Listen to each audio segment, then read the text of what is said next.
Kubor nagaslem jong unongsan hima.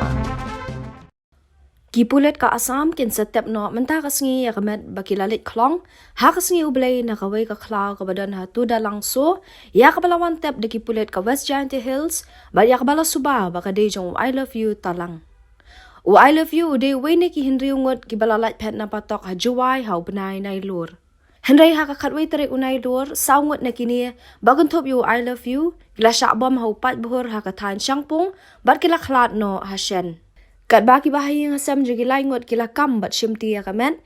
Kibahayi ng I love you pat kila kentat bat namar kata lahap ban shimti hi de kipulet ka West Giant Hills ban tep ya u. Hakasngi ubelay pat kipulet na West Karbi Anglong kila let siya kaway kajaka kabadon hakasnong tuda langso. Hakaba kila klong no ya kaway kamet ya balasuba jor baka de jong I love you wat la ya kani 4 lawan pentik na. Loong baya kani kamet yap lawan tep de kipulet ka West Giant Hills. Nakaliang kayong bisyar ha West Karbi Anglong kalabatha ikipulit bagi de ban bu ikatay kamet nakabanta hinyo po arkenta hadian malapandap ya ka postmortem hadipu Medical College. Hadian bagani ka hinyo po arkenta kalakot no hanin gasngi ka District Magistrate ka West Karbi Anglong kala ay hukum bantap yang no ya katay kamet.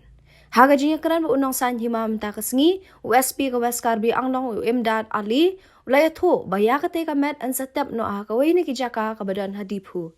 Ula ang banamar kipulit kinget ba utay ubalayap uday u kristan namar kata kin tep yang ya kamet hasundok bat hadian kata kin satep no.